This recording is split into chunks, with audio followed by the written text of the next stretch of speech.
Jesus, o Messias, o Filho de Deus, o Rei dos Reis. O grande protagonista do livro mais importante da história ocidental, a Bíblia. Um homem que muitos acreditam conhecer, mas que ao mesmo tempo é um dos maiores mistérios da humanidade. Quem foi verdadeiramente Jesus? O Novo Testamento, em todos seus livros e tradições, tenta precisamente responder essa pergunta: quem é Jesus? Quais dúvidas existem sobre o lugar e a data do seu nascimento? Por que não sabemos nada da sua primeira infância? Uma criança bate em Jesus, ele fica com raiva, amaldiçoa e o menino cai morto. Jesus foi um homem pacífico, como sempre nos contaram? Jesus costumava enfrentar os inimigos do povo. O Antigo Testamento descreve a receita do azeite de unção. Um dos ingredientes poderia ter sido o que conhecemos hoje como cannabis. A cannabis era um dos produtos medicinais mais importantes do velho continente. Mas não só esse tipo de práticas são motivos de debate. O papel de Maria Madalena como sucessora e líder do seu movimento revolucionário também é motivo de discussão para alguns peritos. Era importante por ser ela, não por ser amante de Jesus. Jesus foi um homem comum. Jesus é um brincalhão sarcástico que zomba da ignorância dos seus discípulos. Ou, como dizem as profecias bíblicas, o Filho de Deus? Foi o líder dos cristãos ou foi o Deus de outra religião? Jesus se vê como o Filho do Sol. Milhares de perguntas surgem em torno do profeta principal da religião que tem mais fiéis ao redor do mundo. Hoje, algumas respostas começam a surgir. O líder de uma revolução armada? Um amante fremente? O Filho do Sol? Quem foi realmente Jesus? Belém, Palestina. Segundo a tradição cristã, foi aqui onde se iniciou a era que mudaria para sempre a história da humanidade. Os evangelistas não concordam com o lugar de nascimento de Jesus. Mateus e Lucas afirmam que Jesus nasceu em Belém, enquanto que Marcos e João afirmam que nasceu em Nazaré. A Virgem Maria é uma mulher da Galileia.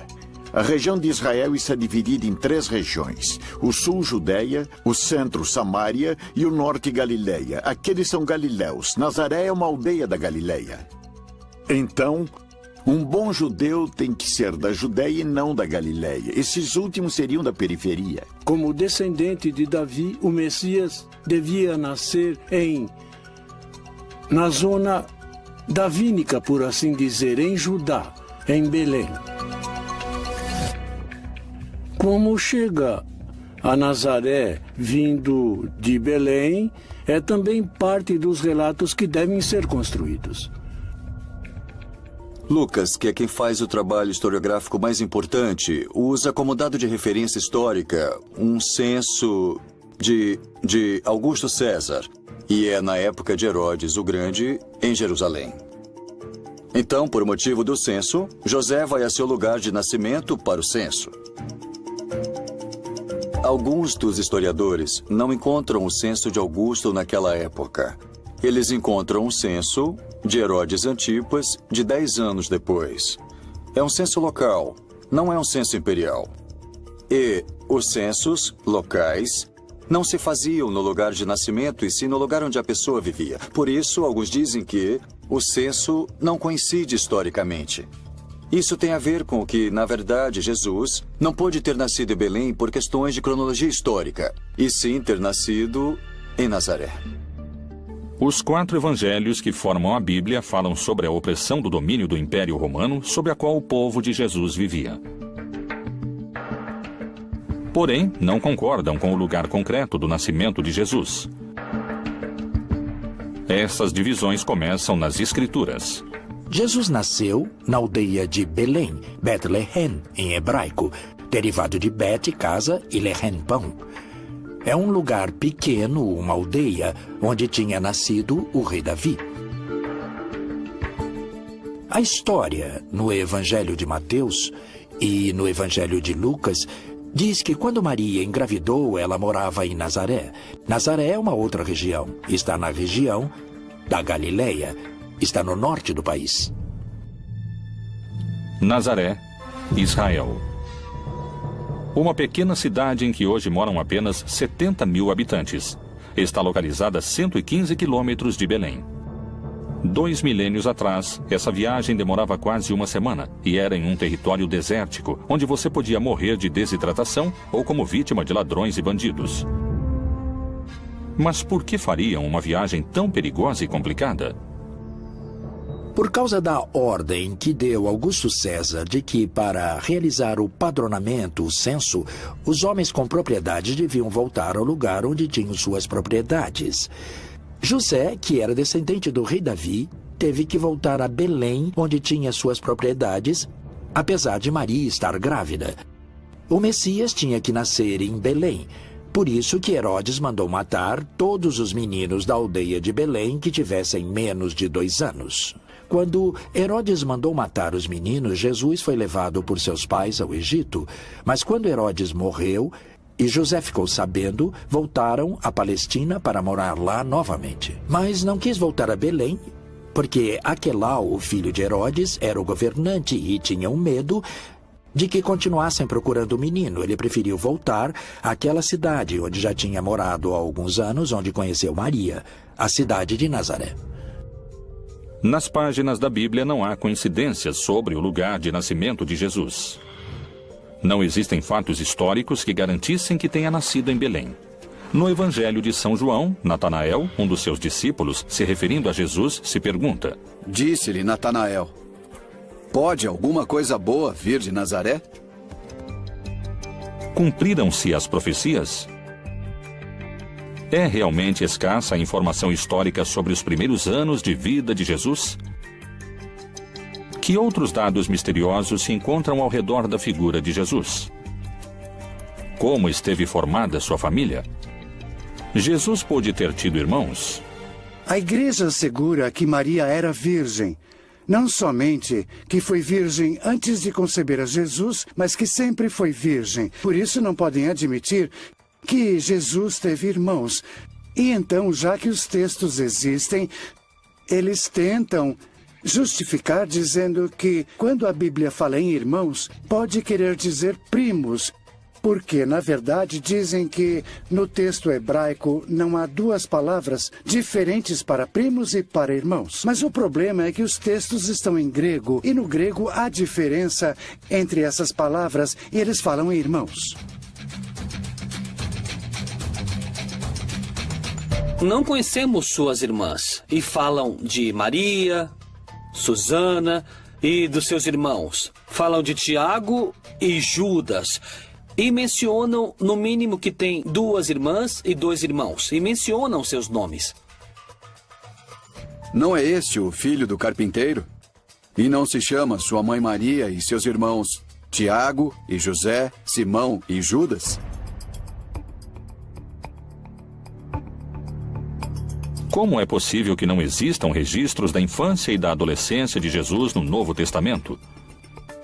Com o Concílio de Nicéia, ficou uma lista inicial de livros canônicos exigidos, requeridos por Constantino. Ele reuniu os bispos de distintas igrejas para que chegassem a um consenso sobre quais eram os livros inspirados em Deus e aqueles que deveriam ficar de fora. Que enigmas contêm esses textos deixados de fora da Bíblia? Os evangelhos canônicos são também o resultado de diferentes teologias e interpretações de Jesus. Todos, em última instância, são diferentes tentativas de entender essa fé em Jesus, a qual, desde o começo, parece ter gerado polêmica entre os seus seguidores. Por isso, os evangelhos, tanto os canônicos quanto os apócrifos, refletem diferentes interpretações dessa mensagem original e histórica de Jesus. Os relatos dos evangelhos gnósticos tentam preencher as lacunas das coisas que não se falam nos evangelhos do primeiro século. E já que os evangelhos do primeiro século falam apenas de um rascunho da vida de Jesus entre seus 12 e 30 anos, eles vão se centrar em alguns relatórios da infância de Jesus, mas sempre apresentando um menino cheio de sabedoria de gnoses, ou seja, sabedoria infusa. Existe outro texto que não é dos evangelhos gnósticos. Este é um antigo texto lendário que fala sobre a infância de Jesus e sugere que ele, Jesus, não sabia como usar seus poderes, o que é quase cômico. É como uma criança arteira que não sabe o que fazer com isso. Jesus é um homem de paz, mas não deve se confundir com o sentimento pacifista que entendemos nos nossos dias, porque vemos muitas vezes a Jesus com um temperamento forte, inclusive fazendo coisas que nos pareceriam violentas. Um menino que corria esbarra e bate Jesus por detrás. Jesus fica com raiva, amaldiçoa e o menino cai morto. Então, até Maria não suplicar a Jesus que ressuscite o menino, o assunto não se resolve. A imagem de Jesus maltratando seus semelhantes seria inadmissível para o cristianismo. Poderiam ter escondido essa versão? É possível que essa tenha sido uma característica do verdadeiro Jesus? O jeito de Cristo de ser pacífico é o ensinamento de levar as decisões da pessoa ao nível mais profundo da consciência, a agir desde o interior, desde dentro. O ensinamento de Jesus sobre oferecer uma face quando te baterem na outra se transforma no ensinamento mais geral sobre não exercer violência contra aquele que te persegue. Não significa deixar o violento continuar na violência. Significa permitir que a vítima, ela mesma, se torne violenta a partir da violência padecida. E se o verdadeiro Jesus não oferecia outra face, como asseguram? O Império Romano tinha submetido a Palestina com muita restrição. Como todo império que põe restrições às suas colônias, por exemplo. O campo estava devastado. Esse era o contexto. Um país dominado por Roma. E muitos esperavam um Messias guerreiro que fosse libertá-los do Império Romano. De fato, Jesus era do norte da Galileia. A Galileia tem uma característica: tinha muitas guerrilhas de revolta contra o Império Romano. Foi Jesus o Filho de Deus ou um revolucionário armado insubordinado contra o poder do Império Romano? Quem foram seus mestres que o guiaram como líder da resistência, que seria contra a opressão do Império Romano?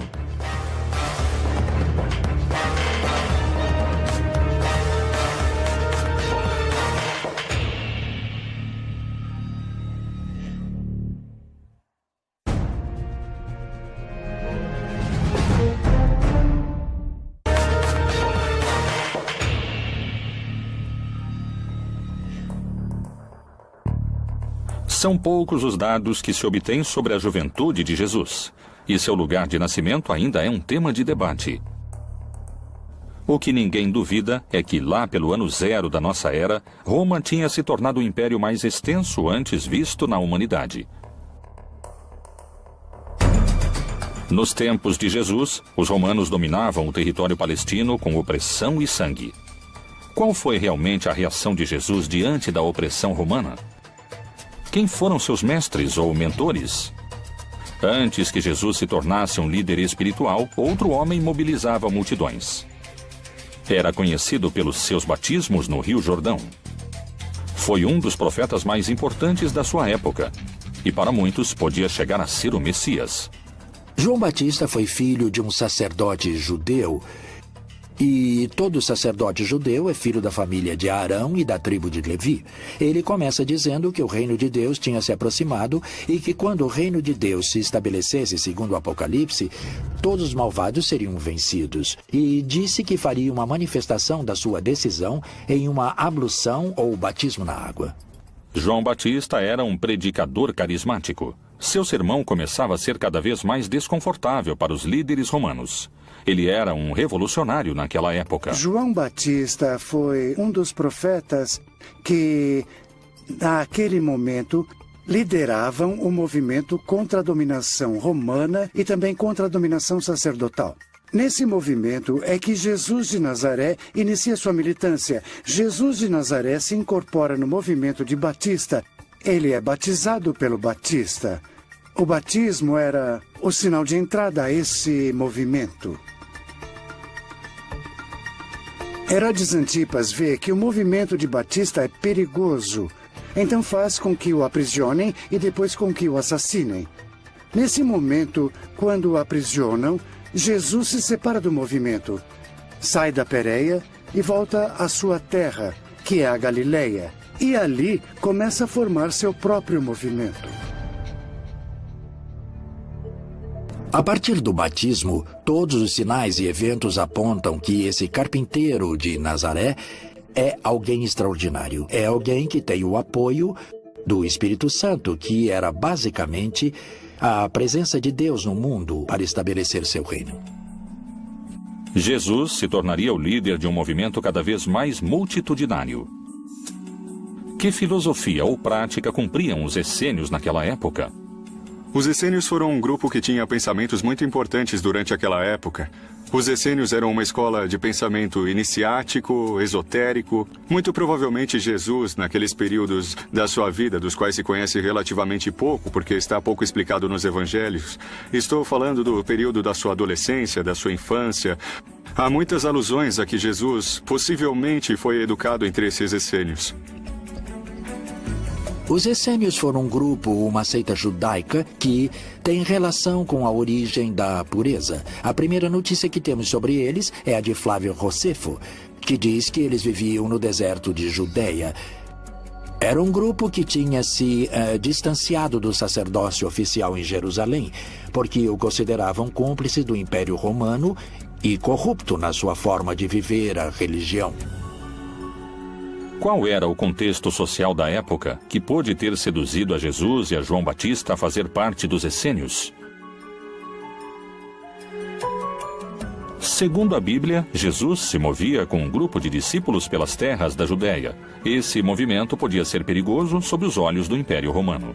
Quando Jesus começa a fazer parte do movimento e começa a ser perseguido, devemos levar em conta que a perseguição que estabelecem tanto Herodes Antipas, desde a Galileia, como o Império Romano também o faz desde o princípio.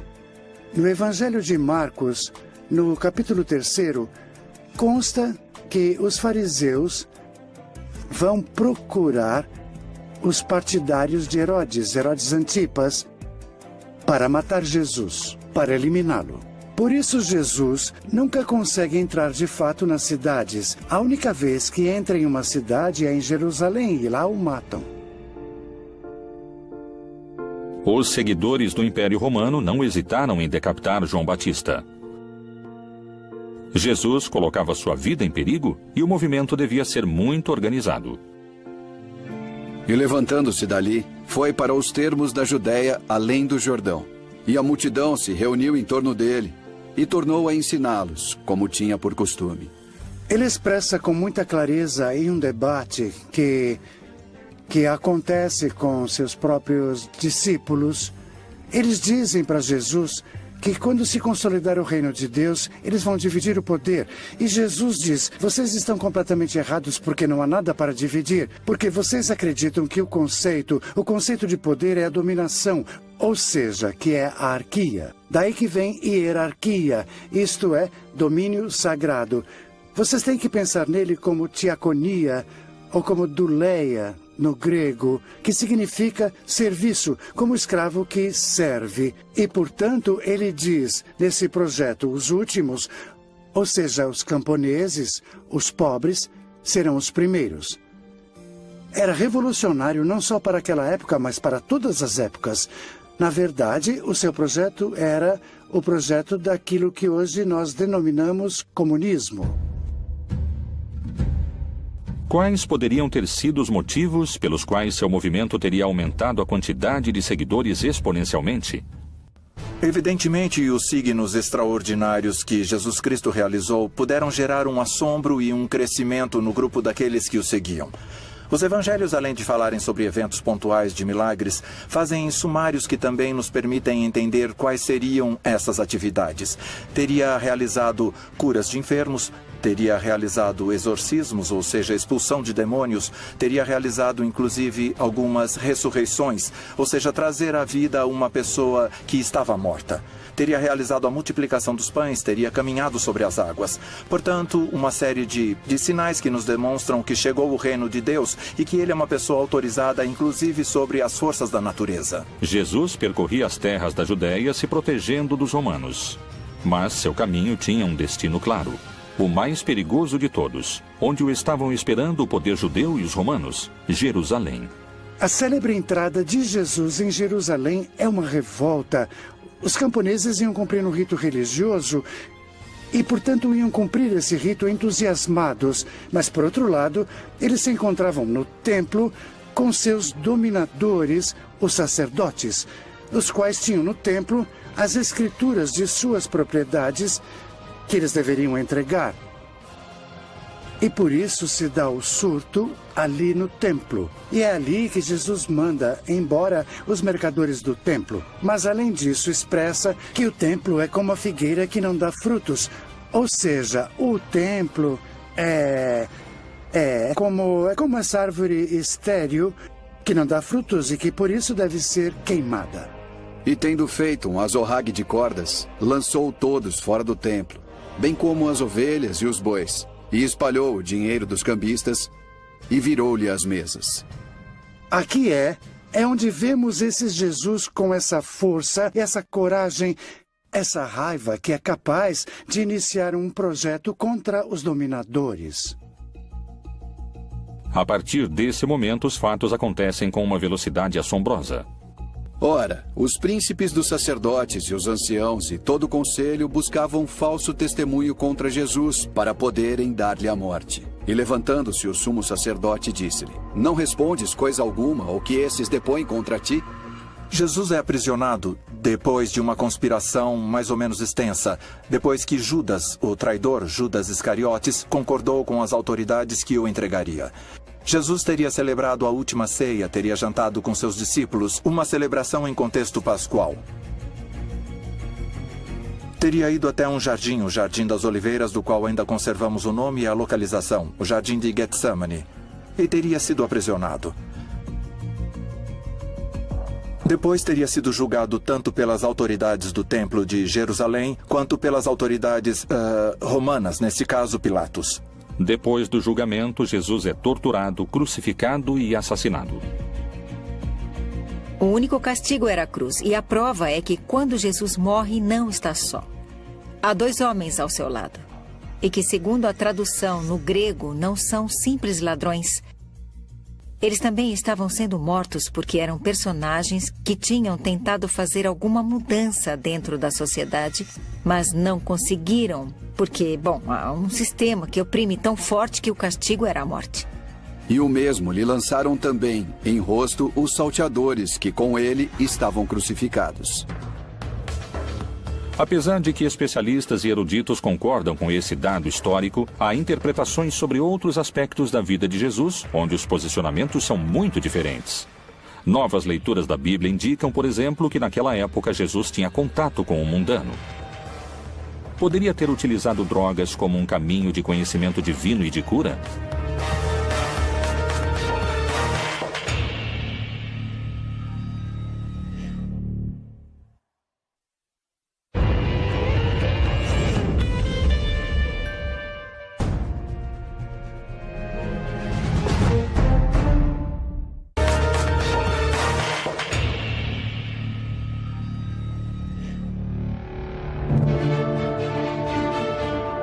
Segundo o que conta a tradição bíblica, durante seus anos, Jesus percorreu as terras da Judéia fazendo milagres. Para alguns teólogos e estudiosos bíblicos, Jesus tinha contato com o profano e terreno. E na vida comunitária, as drogas cumpriam um papel central. Poderia ter utilizado drogas como um caminho de conhecimento divino ou de cura? Possivelmente utilizou essas plantas. Jesus também utiliza plantas medicinais para suas curas. É bem possível. Em Mateus, pode-se ler que Jesus cura a sogra de Pedro. E chegada a tarde, trouxeram-lhe muitos endemoniados, E ele, com a sua palavra, expulsou dele os espíritos e curou todos os que estavam enfermos. Em todos os milagres de nosso Senhor Jesus, a cura aos cegos, ou à morte, ou aos mancos, inclusive se levantando da morte, como ele faz. Todos esses milagres apontam sua identidade como Filho de Deus. Os milagres não são o fim, não é assim. Eram o que as pessoas queriam esse poder entre eles. Mas eles ignoraram, ou não quiseram ouvir, que nosso Senhor Jesus estava falando com eles sobre quem ele era, como Filho de Deus. E por isso, seu maior milagre se torna sua própria ressurreição entre os mortos.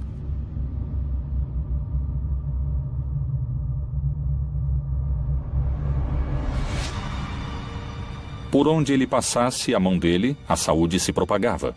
Jesus, o Messias. Foi capaz de realizar milagres ou estamos na presença de alucinações coletivas? Acredito que todos os grupos religiosos e místicos que desenvolveram diferentes práticas espirituais ao longo da história incorreram em práticas que favorecem a formação de estados de consciência pouco comuns ou também pouco raros. Como, por exemplo, a dança frenética que acontecia às vezes dentro de casas, e sabe-se que elas ficavam cheias de fumaça e que no meio de uma dança ou de um baile muito intenso geravam estados de êxtase. E seguramente puderam ter sido utilizados entorpecentes naturais que eles alegavam que tinham alcance, claro, como são utilizados por pessoas hoje em dia. No Evangelho de Marcos se faz referência ao caráter curativo do azeite de unção, com o qual os 12 apóstolos banhavam os doentes. E expulsavam muitos demônios, e ungiam muitos enfermos com óleo, e os curavam. Quais eram os elementos que transformavam esse azeite em um líquido altamente curativo? Temos os ingredientes definidos com bastante exatidão, estão descritos na Bíblia e inclusive temos as quantidades que devem ser agregadas ao azeite para poder realizar essa mistura, esse azeite de unção. Tem alguns componentes como a mirra, como a canela, como o canebossem, que provavelmente é um dos indícios de que temos o uso da cannabis desde os tempos bíblicos. No Antigo Testamento, no Êxodo 30, de 22 a 25, Jeová fala com Moisés e lhe indica a receita correta do azeite de unção. Tu, pois, toma para ti das principais especiarias. Da mais pura mirra, 500 ciclos, e da canela aromática a metade, a saber, 250 ciclos. E de cálamo aromático, 250 ciclos. E de cássia, 500 ciclos, segundo o ciclo do santuário. E de azeite de oliveiras, 1 hin.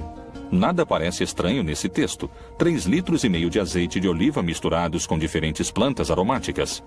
Mas descobriram algo inquietante. Esse azeite era utilizado única e exclusivamente para ungir reis, profetas ou personagens importantes. Não era um azeite que fosse utilizado em outro tipo de circunstâncias. Era exclusivamente para aquilo. O cannabis, em hebraico, se chama canebossem, que significa a cana do perfume.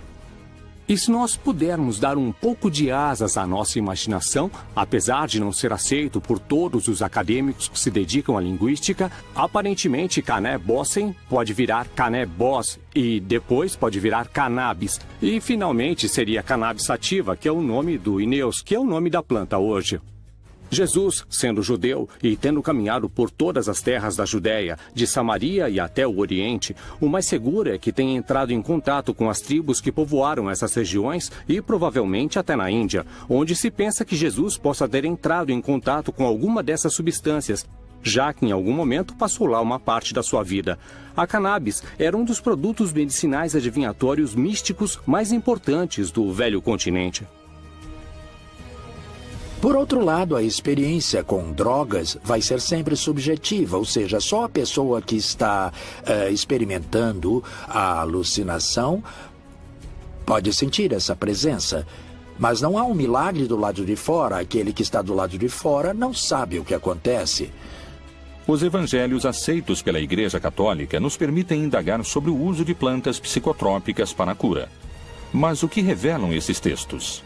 As drogas eram uma ferramenta do primeiro cristianismo para se aproximar ao conhecimento?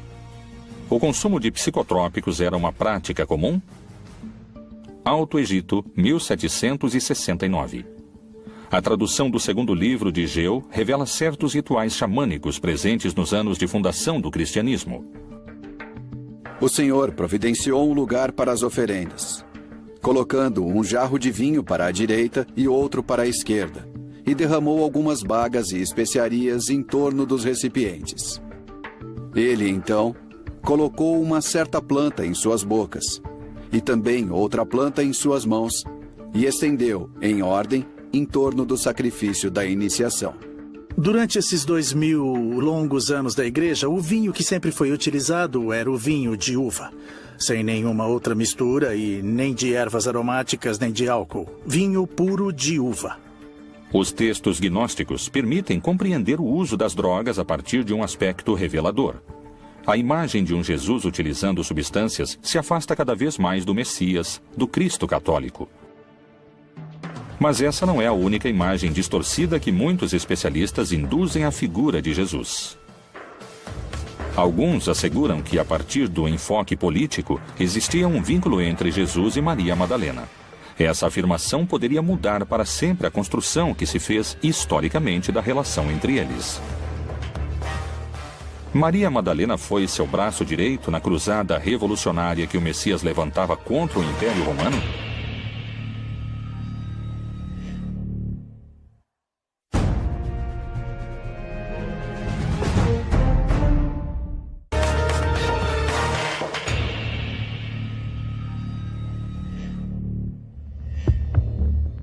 O uso das plantas com poder curativo continua sendo um dos mistérios que cercam a vida de Jesus. Mas não só esse tipo de práticas são motivo de debate. O papel de Maria Madalena como sucessora e líder do seu movimento revolucionário também está em discussão, segundo especialistas. Maria Madalena é, para mim, tirando a Maria, mãe de Jesus, a mulher mais relevante nos evangelhos. É tão importante que eu acompanho como apóstolo durante todo o percurso. Sim, ela foi uma discípula realmente muito querida, ao ponto de ser a primeira que consegue perceber que Jesus havia ressuscitado. A primeira a quem que Jesus ressuscitado a vida fala, e é a ela que é dada a missão de dizer a todos os apóstolos, incluindo Pedro, que Jesus voltou à vida. Então ela tem essa missão. Isso lhe dá um papel importantíssimo nos evangelhos. Digo novamente, depois de Maria, a mãe de Jesus, é a mulher que eu arrisco a chamar praticamente de apóstolo. É a mulher mais importante dos evangelhos. A Bíblia e o Novo Testamento apresentam muitas Marias, mas essa é específica. Maria Madalena, isso é claro. E essa mulher, que era uma mulher descentrada, destruída, vai se tornar pouco a pouco a discípula preferida. Obviamente, para um mundo patriarcal, machista, isso não é possível. Que aquela que vá na frente junto com o mestre seja uma mulher. Aquela que era uma pessoa da qual expulsaram 7 demônios, destruída, tornou-se a mestre. Aquela que melhor entendeu o que significava essa nova versão religiosa. É a discípula mais avançada de Jesus. No simbolismo místico, está escrito que quando alguém começa a vida mística, beija Jesus nos pés. Quando está mais avançado, beija Jesus nas mãos. Quando se transforma em Jesus, beija Jesus na boca. E os textos gnósticos dizem que ela é a única que beijava Jesus na boca. Tem diversos textos que provam incisivamente que tanto as mulheres como os homens faziam parte do projeto de Jesus. Esses textos nos ajudam a entender a radicalidade da revolução que significa o projeto de Jesus, porque a liberação da mulher é uma coisa absolutamente impensada naquela época. E pensemos que, nesse momento, ainda estamos lutando por isso. E que Jesus já tinha se adiantado completamente a tudo isso. E em seu movimento, tanto homens quanto mulheres participavam em condições semelhantes. Os livros gnósticos ajudam a formar uma opinião diferente daquela que pode se encontrar entre as páginas do livro sagrado. Akhmin, Egito, também conhecida como Panópolis. Durante o século IV e o século V, foi uma das capitais do cristianismo copto. Em janeiro de 1896, um grupo de arqueólogos trabalhava num antigo cemitério cristão. Surpreendentemente, descobriram um códice antigo, que continha uma série de papiros escritos em copto. O códice foi doado ao Museu de Berlim. Sobreviveu nos arquivos do Museu Alemão a 2 guerras mundiais. Teve que esperar até 1955 para ser traduzido. E então se fez público uma descoberta reveladora. O Códice de Armin continha 4 textos gnósticos. Um deles era o Evangelho de Maria Madalena.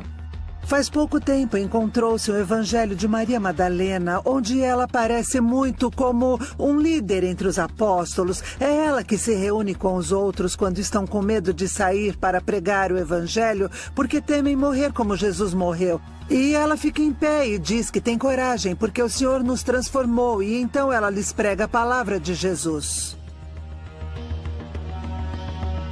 O Evangelho de Maria Madalena se refere que a mulher vai ter uma importância muito grande pelo motivo de que é necessário retomar as ideias de que Deus também é feminino ou que também há deusas.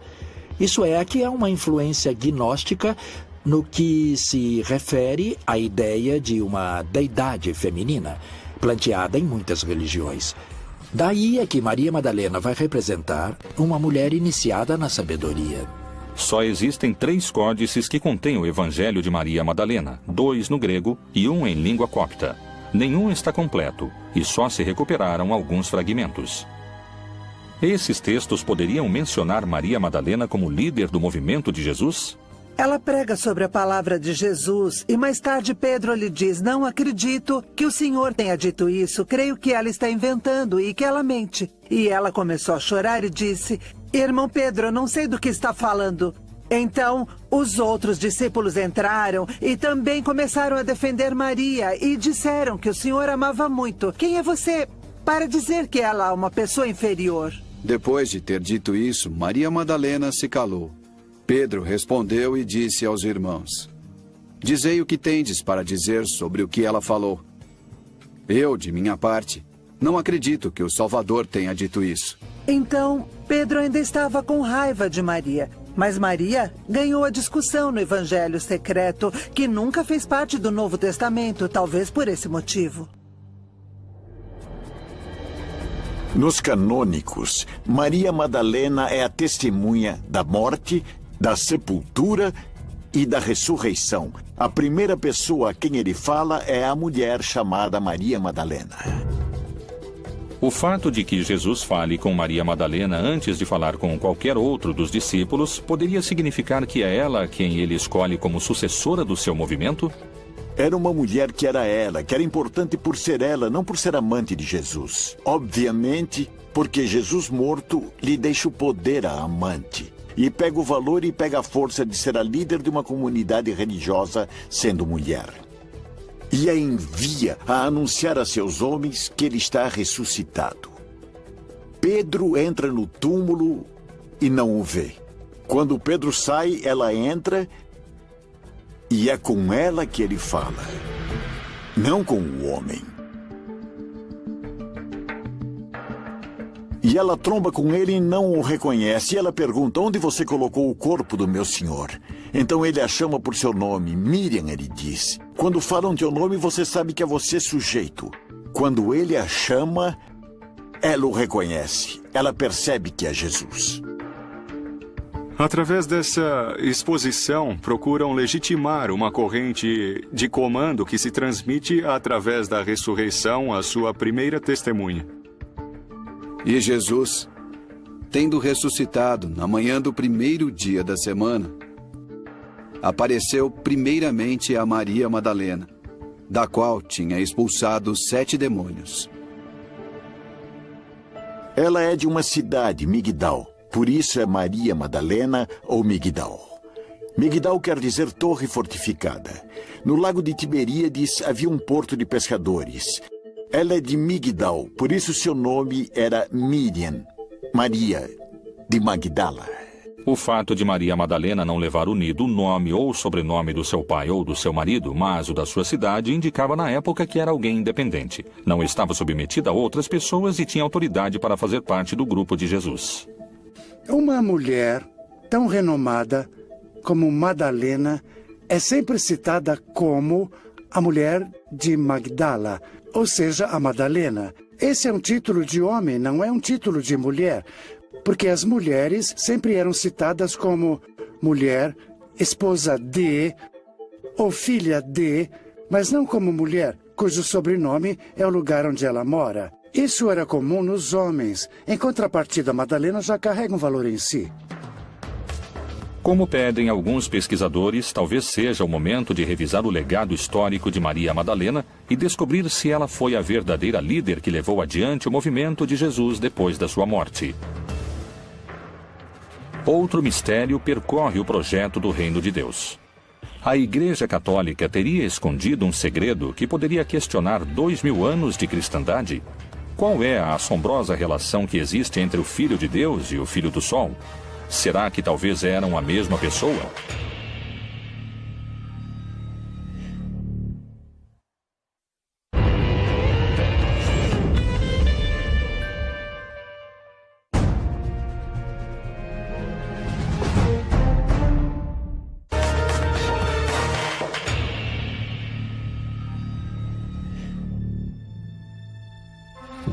As questões sobre a origem do lugar de nascimento de Jesus, sobre se ele pertenceu ou não a um movimento revolucionário, o uso de drogas com poder curativo e o legado político de Maria Madalena seguiram sendo um mistério de debate. São muitos os dados perdidos na história de Jesus. Ir atrás das pistas ocultas na Bíblia é uma forma de descobrir seu verdadeiro rosto. Jesus pode ser a representação de outras crenças? Quando nasceu? Poderia não ter sido filho de Jeová, e sim filho do Sol? O ano do nascimento de Jesus está sujeito a controvérsias, ainda mais o dia da sua chegada ao mundo. As celebrações natalinas poderiam se sustentar sobre um dado errado? Qual é o vínculo que existe entre a data de nascimento de Jesus e a divindade Sol Invictus? Jesus se vê como filho do Sol. Porque a festa do 25 de dezembro é a festa do sol. No solstício de inverno nasce um sol novo e forte. E no dia 25 de dezembro se celebrava a festa do novo sol. Por isso, nessa festa pagã se monta a festa cristã da Natividade do Senhor.